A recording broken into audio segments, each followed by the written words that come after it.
이런 상황을 겪어본 적이 있습니까? 매일 밤 잠자리에 들어 잠이 든 지 얼마 되지 않아 소변이 마려운 느낌 때문에 다시 잠에서 깹니다. 한 번이 아니라 두 번, 세 번, 심지어 그 이상입니다. 다음날 아침이면 몸은 녹초가 되고 머리는 무겁게 가라앉지만 병원에 가서 검사를 받아보면 의사는 심장은 정상이고 신장도 괜찮으며 방광 역시 특별히 걱정할 만한 문제는 없다고 말합니다. 그러면 스스로에게 묻게 됩니다. 혹시 나이가 예전보다 들어서 그런 걸까? 아니면 어젯밤에 물을 몇 모금 더 마신 탓일까? 많은 사람들이 이렇게 스스로를 위로하며 몸이 보내고 있는 중요한 경고 신호를 알지 못한 채 잠을 설친 밤들을 계속 견뎌냅니다. 만약 한밤중에 깨는 일을 그저 사소한 문제라고 생각한다면 이 상황을 과소평가하고 있을지도 모릅니다. 깊은 잠에 들어있는 동안 몸이 계속해서 당신을 깨운다는 것은 단순히 소변을 자주 본다는 문제가 아닙니다. 그것은 내부의 균형이 무너져 경보 시스템이 작동하고 있다는 신호에 가깝습니다. 물이 점점 말라가는 강처럼 흐름이 느려지고 바닥에 진흙이 가라앉듯 우리 몸도 마찬가지입니다. 수분, 염분, 그리고 미세혈관 시스템이 더 이상 조화롭게 작동하지 않으면 조용한 이상이 하나둘 나타나기 시작합니다. 더 무서운 것은 많은 사람들이 이런 상태가 수년간 지속되고 나서야 건강과 수면의 질이 조금씩 갉아먹히고 있다는 사실을 깨닫는다는 점입니다. 하지만 좋은 소식도 있습니다. 많은 경우에 이 문제는 결코 개선할 수 없는 것이 아닙니다. 진짜 원인을 제대로 이해하기만 해도 잠들기 전에 아주 작은 습관 변화만으로도 몸이 본래의 안정 상태를 되찾을 수 있습니다. 오늘 저는 그동안 명확하게 설명해주는 사람이 거의 없었던 사실을 짚어보려 합니다. 왜 물을 참을수록 밤에 더 쉽게 깨는지, 왜 너무 싱겁게 먹으면 밤이 더 힘들어지는지, 그리고 제대로 준비한 따뜻한 물 한 잔이 어떻게 오랫동안 잃어버렸던 깊은 잠을 되찾는데 도움을 줄 수 있는지에 대해 이야기하겠습니다. 계속하기 전에 이 내용이 본인이나 가족의 건강에 도움이 될 수 있다고 느낀다면 채널을 팔로우하고 댓글을 남기거나 구독해 주시기 바랍니다. 다음 콘텐츠를 놓치지 않기 위해서입니다. 수면과 신체 생리에 관련된 의학적 문제를 더 깊이 알고 싶다면 댓글에 숫자 1을 남겨주세요. 그러면 제가 당신이 진지하게 관심을 갖고 있다는 것을 알 수 있습니다. 오늘 이야기에서는 물, 소금, 미세혈관, 그리고 신경계 사이의 관계에 대해 말씀드리겠습니다. 겉보기에는 서로 무관해 보이지만 실제로는 당신이 밤에 숙면을 취할 수 있는지를 결정하는데 아주 밀접하게 연결된 요소들입니다. 그리고 끝까지 듣고 나면 그동안 자신도 모르게 몸의 진짜 필요와 반대되는 행동을 해왔다는 사실을 깨닫게 될지도 모릅니다. 제 이름은 유호진입니다. 저는 30년 이상의 경력을 가진 전문의로 현재 대학병원에서 근무하고 있습니다. 오랜 기간 진료를 하면서 저는 같은 고민으로 찾아오는 환자들을 적지 않게 만나왔습니다. 그들은 매일 밤 몇 번씩 잠에서 깨며 자신의 신장이 약해지고 있거나 몸이 빠르게 노화되고 있는 것은 아닐지 두려워한다고 말합니다. 그런데 흥미로운 점은 그들 대부분의 검사 결과가 완전히 정상이라는 사실입니다. 신장 기능도 안정적이고 방광에 손상도 없으며 심혈관계에서도 뚜렷한 이상 소견이 보이지 않습니다. 50대가 넘은 한 남성 환자가 있었는데 편의상 박민수라고 부르겠습니다. 그는 밤에 화장실에 가는 것이 두려워 저녁 식사 후에는 물을 마시지 않으려고 늘 노력했다고 말했습니다. 목이 말라도 참고 넘겼다고 합니다. 가족들은 심혈관 건강을 위해 최대한 싱겁게 먹으라고 권했습니다. 하지만 결과는 매일 밤 최소 3번은 깨어났고 아침이 되면 머리가 무겁고 몸이 축 늘어졌습니다. 또 다른 사례로는 70대가 넘은 이은정 씨가 있습니다. 그녀는 저녁에 물을 마시는 것은 절대 금기라고 굳게 믿고 있었습니다. 오후 이후에는 거의 물을 마시지 않았지만 그럼에도 매일 밤 화장실을 들락날락 해야 했습니다. 그녀가 가장 두려워했던 것은 검사 결과는 모두 정상인데도 불구하고 자신의 신장이 서서히 망가지고 있는 것은 아닐까 하는 걱정이었습니다. 이런 이야기들은 반복해서 나타났고 바로 그 점이 제가 공통점을 주의 깊게 보게 된 계기였습니다. 문제는 방광 안에 소변량이 있는 것이 아니라 몸 내부의 조절 시스템이 비정상적으로 예민해져 있다는 데 있었습니다. 물을 너무 오래 참으면 혈액은 더 농축됩니다. 몸은 이를 스트레스 상태로 인식하고 균형을 다시 맞추려 합니다.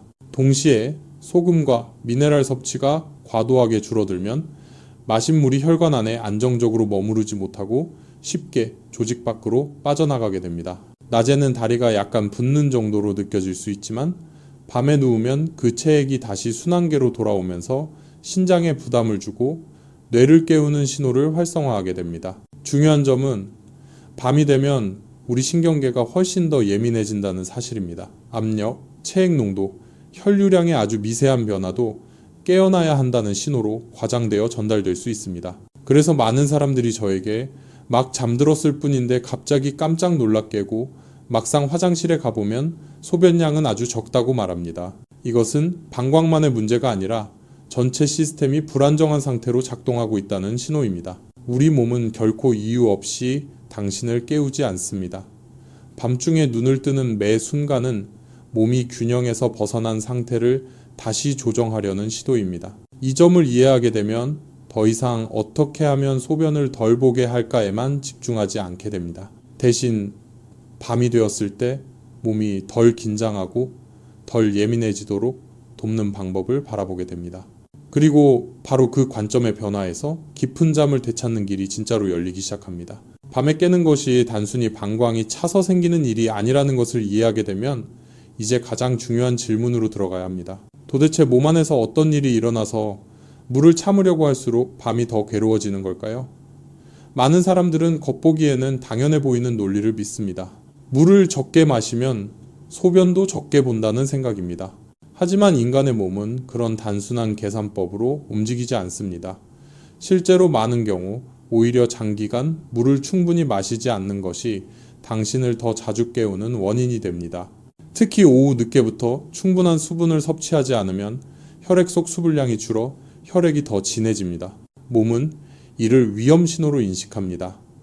혈액이 너무 진하면 심장은 더 세게 펌프질을 해야 하고 신장은 더 열심히 일해야 하며 미세혈관은 손상되기 쉽기 때문입니다. 자신을 보호하기 위해 몸은 다양한 조절 메커니즘을 가동해 체액 농도를 안전한 수준으로 되돌리려 합니다. 흔히 나타나는 역설적 반응 중 하나는 배설 신호가 증가하는 것입니다. 이로 인해 실제 소변량은 많지 않아도 소변이 마렵다는 느낌을 받게 됩니다. 같은 시점에 미세혈관 시스템, 즉 모세순환계도 뚜렷하게 영향을 받기 시작합니다. 이 모세혈관들은 방광과 배뇨 반사를 조절하는 신경을 포함해 가장 작은 조직까지 산소와 영양분을 전달하는 역할을 합니다. 혈액이 진하고 순환이 원활하지 않으면 모세혈관은 이전처럼 충분한 산소를 공급하지 못합니다. 아주 조금만 부족해도 신경세포들은 쉽게 예민해지고 작은 자극에도 과민하게 반응할 수 있습니다. 낮 동안에는 움직이고 활동하며 순환이 활발해져 이런 불안정이 일시적으로 가려질 수 있습니다. 하지만 밤이 되면 심박수는 느려지고 혈압은 낮아지며 몸은 휴식 모드로 전환됩니다. 그동안 쌓였던 불균형이 드러나기 시작합니다. 이때 자율신경계는 체내 항상성을 유지할 책임이 있는데 아주 작은 방광, 압력 변화나 혈액 내 체액 농도의 미세한 변동만으로도 뇌에 깨어나야 한다는 강한 신호를 보낼 수 있습니다. 또 하나 흔히 간과되는 요인은 지나치게 싱겁게 먹는 습관입니다. 특히 중년과 노년층은 소금을 적게 먹는 것이 심장에 좋다고 믿는 경우가 많습니다. 이는 과도한 소금 섭취를 피하자는 의미에서는 맞지만 나트륨이 부족할 정도로 극단적으로 줄이라는 뜻은 아닙니다. 장기간 혈중 나트륨 농도가 너무 낮게 유지되면 마신 물이 혈관 안에서 안정적으로 머물지 못하고 쉽게 조직 밖으로 빠져나가 낮 동안 발이나 얼굴이 약간 붓는 현상이 나타납니다. 밤이 되면 누워있을 때 중력의 영향이 줄어듭니다. 낮 동안 발과 말초 조직에 쌓였던 체액이 다시 순환계로 돌아오기 시작합니다. 신장은 갑자기 더 많은 체액을 처리해야 하고 자연스러운 반응으로 소변 생성이 증가합니다. 결과적으로 당신이 깨는 이유는 물을 많이 마셔서가 아니라 이전에 형성된 체액 불균형을 몸이 해결하려고 하기 때문입니다. 많은 사람들이 혼란스러워하는 점은 화장실에 가면 실제 소변량은 적은데 왜 소변이 마렵다는 느낌은 강하게 드는가입니다. 그 원인은 방광 주변 신경이 지나치게 예민해졌기 때문입니다. 모세혈관 순환이 좋지 않고 산소 공급이 부족하면 신경들이 쉽게 자극을 받아 필요 이상으로 신호를 보내게 됩니다. 밤 동안 얕은 잠에 있는 뇌는 빠르게 반응해 당신을 깨우게 됩니다. 제가 만난 60세 전후의 한 환자는 매일 밤 거의 같은 시간 새벽 2시에서 3시 사이에 깨곤 했습니다. 통증도 없고 화끈거리거나 감염 증상도 없으며 검사는 정상 범위였습니다. 하지만 생활 습관을 살펴보니 그는 약간 목이 마른 상태로 잠들고 매우 싱겁게 먹으며 장기간 스트레스를 견디고 있었습니다. 바로 이 조합이 그의 신경계를 밤 내내 과도하게 경계 상태로 몰아넣고 있었습니다. 강조하고 싶은 점은 몸이 밤중에 당신을 깨우는 것이 배신이 아니라는 사실입니다. 몸은 단지 내부 불균형을 조절하며 생명을 보호하려는 것입니다. 문제는 이런 불균형이 지속되면 깨는 반응이 습관이 되어 잠이 점점 얕아지고 쉽게 깨지게 된다는 점입니다. 그때는 아주 작은 자극만으로도 이제 막 도달한 잠을 깨트리기에 충분합니다. 이 메커니즘을 이해하면 접근 방법을 바꿀 수 있습니다. 저녁에 물을 마시는 것을 두려워하거나 소금을 극단적으로 줄이는 대신 잠들기 전 체액, 미네랄, 순환의 안정성을 유지하도록 돕는 것이 필요합니다.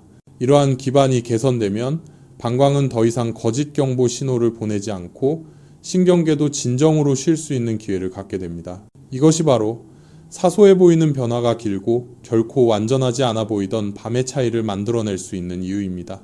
물, 소금, 순환이 밤에 몸을 지나치게 예민하게 만드는 역할을 분명히 이해했다면 아직 간과되는 매우 중요한 한 조각이 남아 있습니다. 그것은 바로 저등급 만성염증입니다. 이 염증은 극심한 통증을 유발하지도 고열을 내지도 일반 검사에서 위험 신호를 보내지도 않습니다. 조용히 은밀하게 존재하지만 몸이 내부 환경의 아주 작은 변화에 반응하는 방식을 교란시키기에 충분합니다. 많은 환자들이 염증이라는 말을 들으면 곧바로 통증, 부기, 열감, 발적을 떠올립니다.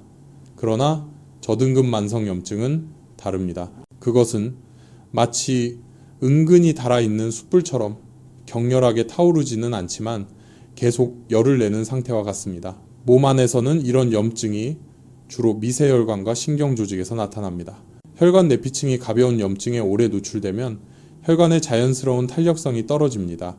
혈액순환이 덜 유연해지고 특히 몸이 깊은 휴식 상태로 들어가야 하는 밤에는 그 영향이 두드러집니다.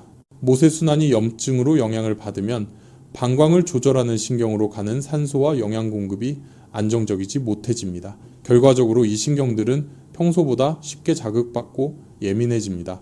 마치 화재 경보기가 민감도를 잘못 조정한 것처럼 아주 작은 연기만 있어도 경보가 울리는 상황과 같습니다. 그래서 방광이 꽉 차지 않아도 압력이 별로 없어도 뇌는 깨야 한다는 신호를 받게 됩니다. 제가 치료한 60대 전후 남성 환자, 편의상 최재호라고 부르겠습니다. 그는 거의 1년 가까이 매일 새벽 2시쯤 정확히 깨어났습니다. 더 일찍도 더 늦게도 아니었습니다. 이상한 점은 낮 동안에는 아무런 증상이 없고 평소처럼 일하며 통증도 불편감도 없었습니다. 검사를 다시 확인해보니 염증 수치가 이상적 범위보다 약간 높을 뿐 명확한 질병으로 간주될 수준은 아니었습니다. 하지만 그 조금이 싱겁게 먹고 물을 거의 마시지 않고 장기간 스트레스를 견디는 생활 습관과 결합되면서 그의 신경계를 밤 내내 과도하게 경계 상태로 몰아넣었습니다. 제가 밤에 자주 깨는 사람들에게서 자주 발견하는 또 다른 공통점은 겉으로 보기에는 매우 건강해 보이는 생활 습관이지만 지나치게 극단적이라는 점입니다. 저녁 식사 후 물을 피하고 대부분의 국물 요리와 수분이 많은 과일을 제한하며 잠자리에 들기 전 여러 번 화장실에 가서 방광을 비우려고 하는 습관입니다. 이러한 행동들은 좋은 수면을 원해서 시작하지만 실제 문제의 본질에는 거의 닿지 못합니다. 방광을 억지로 비우려 해도 기계적 압력은 잠시 낮출 수 있지만 혈액 농축, 미세혈관 순환 불량, 예민한 신경 상태는 해결되지 않습니다. 오히려 물을 참으면 몸은 내부 스트레스 상태로 더 깊이 빠지게 됩니다. 만성염증과 체액 불균형으로 이미 자극받은 자율신경계는 안정성을 유지하려 더 많은 에너지를 사용해야 합니다. 결과적으로 잠은 약하고 쉽게 깨며 아주 작은 자극에도 의존하게 됩니다. 약 70세 여성 환자 한정이라고 부르겠습니다. 그녀는 오후 4시 이후 거의 물을 마시지 않았다고 했습니다. 마시면 그날 밤 잠을 잘 수 없을 것이라고 굳게 믿었습니다. 그런데 사실 그녀가 밤에 가장 화장실을 많이 드나드는 사람이었습니다. 제가 몸이 수분과 미네랄이 부족하다고 설명하자 그녀는 크게 놀랐습니다. 적게 마시는 것이 왜 더 많이 가게 만드는가 라는 사실을 이해하지 못했던 것입니다. 바로 이것이 많은 사람들이 갇혀있는 역설입니다. 저등급 만성염증은 또 다른 영향을 미칩니다. 신경계의 자기 조절 능력을 약화시키는 것입니다. 평소에는 신경계가 잠자는 동안 어떤 신호에 즉시 반응해야 하고 어떤 신호는 무시해도 되는지 명확히 구분합니다. 그러나 염증이 존재하면 그 경계가 흐려집니다. 뇌는 너무 많은 잡음을 받아 안전한 선택으로 당신을 깨우는 쪽을 택합니다. 단기적으로는 몸을 보호하는 행위이지만 장기적으로는 수면을 조각내고 회복할 시간을 충분히 주지 않습니다. 안타까운 점은 많은 사람들이 문제를 완전히 반대로 해결하려 한다는 것입니다. 그들은 야간 배뇨를 유발한다고 생각하는 모든 요인을 최대한 제한하려고만 합니다. 전체 그림을 보지 못하는 것입니다. 오랫동안 지속된 습관들, 너무 싱겁게 먹기, 물 부족, 불규칙한 수면, 지속적 심리적 압박이야말로 은밀한 염증 상태를 키우는 주범임을 인식하지 못합니다. 밤마다 깨는 것은 오랫동안 쌓인 불균형의 표면적 증상일 뿐입니다. 저등급 만성염증의 역할을 이해하면 문제를 보는 관점이 달라집니다. 목표는 이제 매번 배뇨를 조절하는 것이 아니라 신경계를 진정시키고 미세혈관 순환을 개선하며 잠자리에 들기 전 내부 환경을 안정화시키는 것입니다. 이 기반이 확립될 때 몸은 깊은 잠을 유지하는 데 충분히 안전하다고 느끼며 더 이상 계속해서 당신을 깨울 필요가 없습니다. 바로 이때 사소해 보이는 해결책들이 비로소 제대로 효과를 발휘하기 시작합니다. 물, 소금, 미세순환, 신경계 사이의 장기간 불균형이 밤에 깨는 근본 원인임을 이해했다면 많은 사람들이 자연스럽게 떠올리는 다음 질문은 이것입니다. 그렇다면 도대체 잠들기 전에 몸을 어떻게 안정시킬 수 있을까? 많은 사람들은 복잡한 방법, 특별한 약물 혹은 고급 치료법을 기대합니다. 하지만 실제로 제가 관찰한 많은 경우 해결책은 매우 단순한 것에서 시작됩니다. 다만 그것이 올바른 방법과 적절한 시간에 시행될 때 효과가 있습니다. 가장 먼저 이해해야 할 중요한 점은 목표가 물을 많이 마시는 것이나 배가 부를 만큼 마시는 것이 아니라 몸이 밤을 최대한 안정된 상태로 맞이하도록 돕는 것이라는 점입니다. 몸이 부족함을 느끼지 않고 내부 환경을 계속 조정할 필요가 없을 때 자율신경계는 경계 수준을 낮추고 깊은 잠을 허용할 수 있습니다.